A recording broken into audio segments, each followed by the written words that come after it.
Okay, here we go.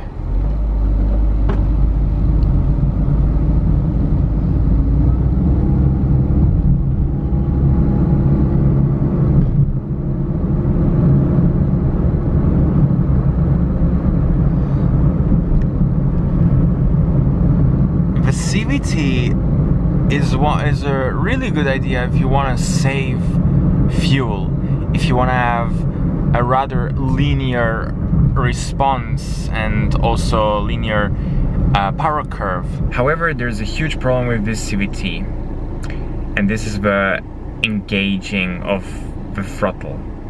It is extremely jerky and absolutely not comfortable, and if there is a jam, you really suffer.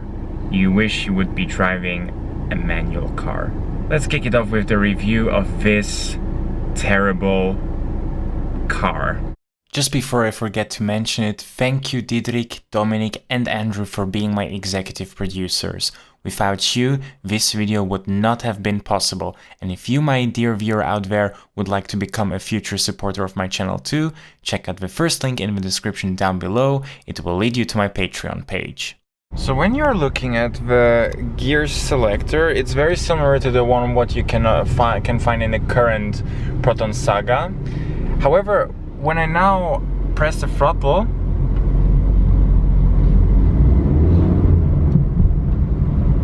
you immediately notice this is not a conventional automatic gearbox.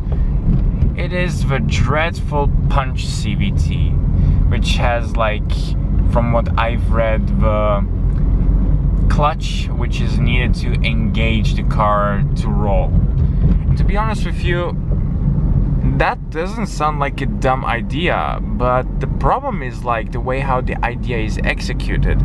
And to be honest with you, the car has such a huge lag when you accelerate. And it's not necessarily that it is the annoying CVT whine, because in the end, for me, this is less of a concern. My bigger concern is that if you want to pull out of a junction, that you cannot accelerate quickly enough.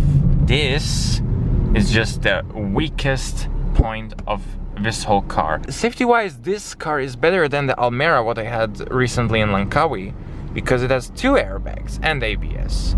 Still got no vehicle stability control, but never mind, because this car is anyway double the price cheaper than a Nissan Almera. All things considered, this car is supposed to be a good buy, but let's be honest, the Almera is a much better car, because the Almera is more complete, while this one is just like an unfinished exercise which has a lot of things which are just missing. Like, for example, where is the multi-mode aircon? I mean, it just blows from the front, and even though there is in the front the openings, there is nothing coming out. It's really annoying. And also the CVT, it's good if there is just open roads, but do not drive faster with this above like 80 kilometers per hour, because if you drive above this speed, the car would just get loud, and the cruising speed at 110 is like just above 3000 RPM, and this is terrible. This is a terrible RPM for a CVT, because CVTs are usually there for making the car more fuel efficient. But the car is one of the thirstiest which exists. Proton could have gotten a much better CVT, but no, they decided to go for this one and not calibrate it well enough. Even if people say, yeah, Proton ride and handling, but let me tell you, what does Proton ride and handling give to you when a Perodua Bezza or even Axia, or even if you go a segment higher, like let's say Proton Persona or Proton Iris, is a more complete package? I don't know.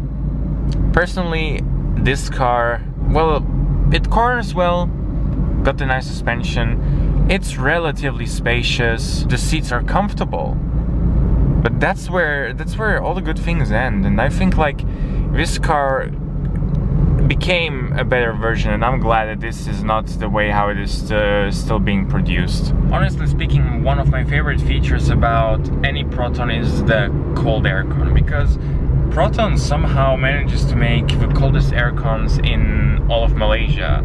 And to be honest with you, for someone who's like an Angmo like me, a cold aircon is a godsend in this Malaysian climate, because I'm literally sweating so hard here in Penang. It's crazy. It's literally crazy.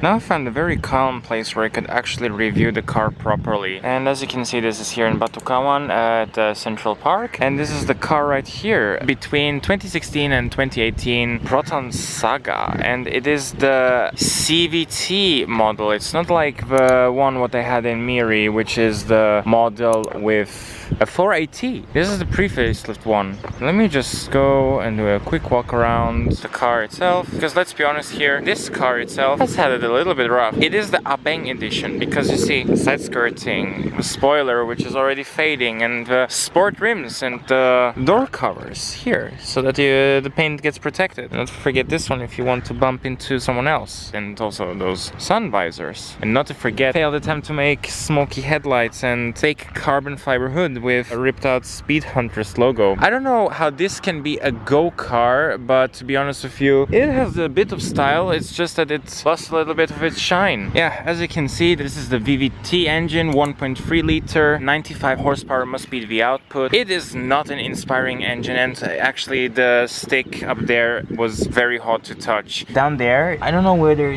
this is the gearbox must be somewhere behind. I'm not sure. I'm not the biggest expert in cars, but yeah, this is the engine. And I must say, the power itself is decent. However, this car is suffering so much because of this absolutely awful CVT. And honestly, it makes the car so much slower, even though it's not supposed to be. And also the fuel consumption is due to this also higher and not lower. Opening up the boot, you get actually a relatively decent sized boot.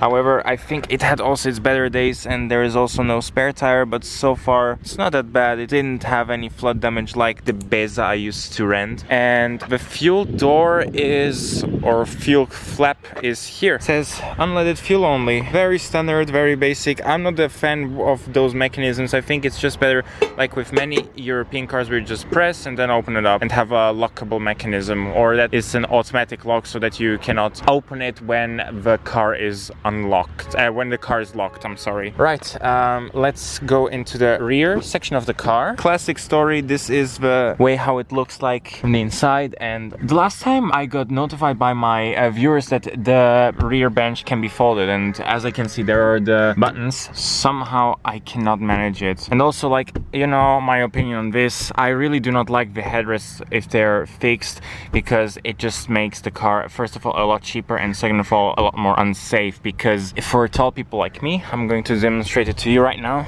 If I sit upright, you notice that there is a gap, and I mean, like, I'm not reasonably tall. I'm like 178, and I have like okay headroom. I'm just brushing the roof. If I'm like up here, it's still okay. You can slouch. Like, I adjusted the front seat to my driving position, like I got 1.5 fists. Maybe 2 if I squeeze it up a little bit more further in the front. You see, it is a comfortable car, and if I slouch, like, I mean, I can actually rest my neck like this, but like when I slouch, it's just not really comfortable for your back, is it? So that's why when you sit like upright, yeah, you know the drill. If you crash the car, you have absolutely no whiplash protection, and then your neck will be GG liao. A huge no-no for me. Other than that, well, amenities in the back, well, there are no back pockets. However, you got the storage space here, the 2 USB outputs with 1.5A and 2.1A, and here in the back there is the usual thing with a window switch, the door handle with the lock, and also a water bottle holder. And here, unlike in the facelifted one what I had in Miri, this one got fixed door handles, and there's one dome light in the center, so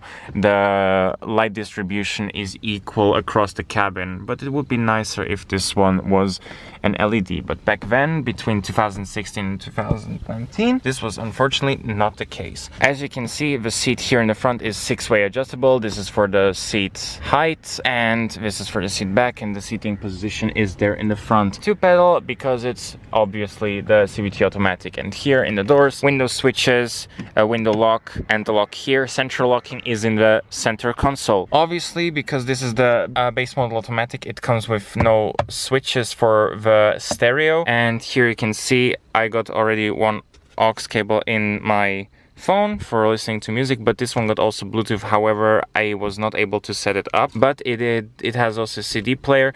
The music quality is below average. It's not like with the brand new or with the facelifted after this one Saga, so that's quite sad. But one thing what I have to admit here is that the fake stitching is still persisting here, so this makes the car feel a bit more upmarket. However, I think like this car overall just gives me a cheap look. I mean, here there is not even a mirror, here obviously neither, and well, aircon controls same as in the facelifted one, but the brand new one got new ones, and also like everything else, it is basically the same car. Let's put it first of all in to turn it on.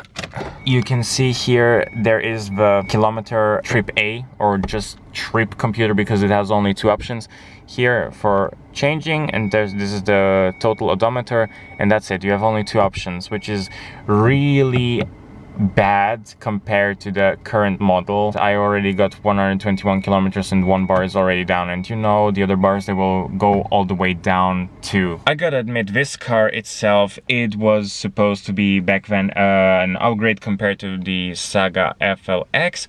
I think it was not a bigger upgrade. I mean, the Saga FLX was also with the CVT, and also people said it was terrible. So I personally do not know how the FLX drives like, but I think like with a CVT that the car is just like jerky and it's not very responsive. However, with this one, with the 3rd gen Saga pre-facelift, personally I think this car is, well, if you have the money and you really need to buy a car, try to avoid the car at all costs. So how would I rate this car? If I had to rate this car, I would give it 4 out of 10. Because let's be real, even though this is a Saga, and Saga is like an honest, not too shabby car in general, I just have to admit that this generation of Saga, even though it has like a few comfort features, it's just not a good car, and I personally think it's not a great car to drive.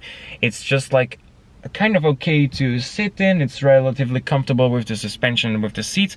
However, like everything else, it's just like you just see this car as a half-assed product, and I'm glad it matured over the time.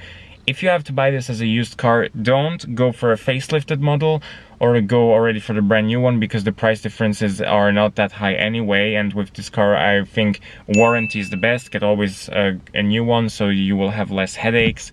And in general, the new ones also consume less fuel with the new gearbox.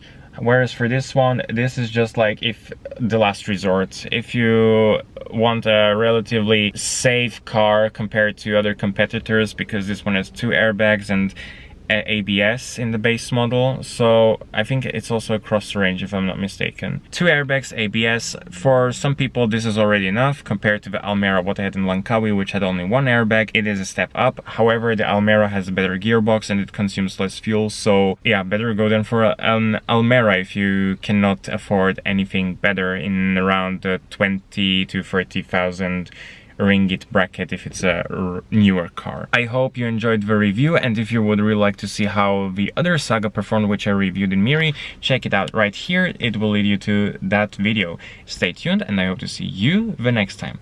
Bye bye.